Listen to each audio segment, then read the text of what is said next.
Cinco de Mayo is the most popular Latino celebration in the United States. Every year, millions of people celebrate it in venues ranging from small grammar school dances to large commercial fiestas. Yet, in Mexico, the Cinco de Mayo is not widely celebrated as it is in the U.S. So the question is, why is the Cinco de Mayo so widely celebrated in the U.S. when it is not in Mexico?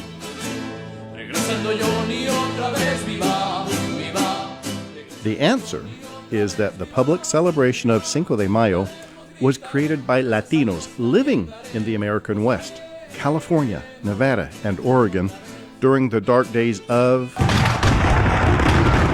the American Civil War. Wait a minute. Latinos in the American Civil War? What is that all about? During the American Civil War, many Spanish-language newspapers were published in California. In Los Angeles, El Amigo del Pueblo, and, for example, in San Francisco, El Eco del Pacífico. We can read these Spanish-language newspapers today, and we can hear Latino voices speaking to us from 150 years ago. At times, the voices tell us about Latino daily life, restaurants serving Mexican food, musicians to provide tunes, musical and theatrical performances, births of the next generation, weddings, and deaths. We also hear the voices of Latinos concerned about policy issues that were tearing the United States apart, like slavery and race. When the American Civil War erupted, Latinos supported Abraham Lincoln and the United States against the Confederate slave states who wanted to create a new nation built upon forced labor held in chains. Latinos took up arms against the slave states. Major José Ramón Pico organized 4 troops of Spanish-speaking United States cavalry. But from the very first armed encounter of the Civil War, the slave states rode a streak of luck, winning battle after battle, while the Spanish-language newspapers informed Latino readers of defeat after defeat for the United States Army. And then, things got worse. Taking advantage of Lincoln's preoccupation with the Civil War, Napoleon III, Emperor of the French, sent his troops marching towards Mexico City to overthrow the constitutional republic headed by President Benito Juárez, and install Maximilian of Austria as the Emperor of Mexico, who would then be free to cooperate with the slave states in the rebellion against the United States. But the French troops were stopped dead at the Battle of Puebla, fought on Cinco de Mayo of 1862, and could not reach Mexico City to create a slave state friend south of the border.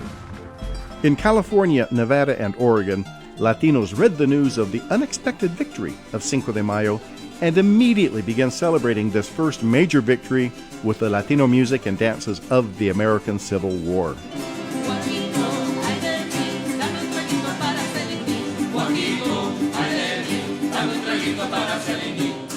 And you will notice they did not use mariachi music, for the simple reason that mariachis had not yet been invented.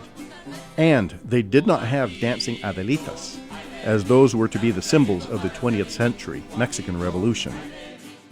Every Cinco de Mayo during the Civil War, Latinos in the American West would gather in great crowds to hear speeches. On this great day of Cinco de Mayo, we remember the power of hope, the power of the people to overcome great odds. And we remember, we've won in the past, and we will win again.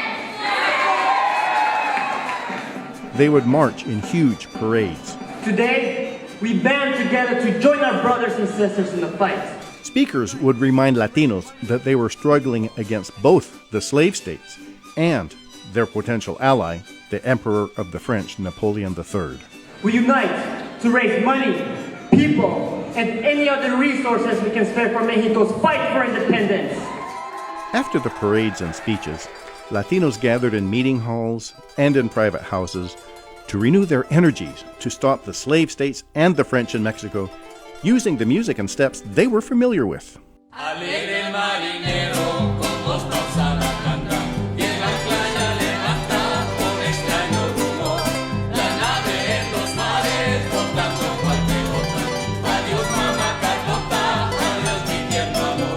We at UCLA invite you to learn more about the American Civil War origins of the Cinco de Mayo in California, Nevada, and Oregon. We invite you to read about the Declaration of Independence in Spanish, Lincoln's Emancipation Proclamation freeing the slaves in the rebelling states, the shocking assassination of Abraham Lincoln, and the final surrender of the slave states without their slaves.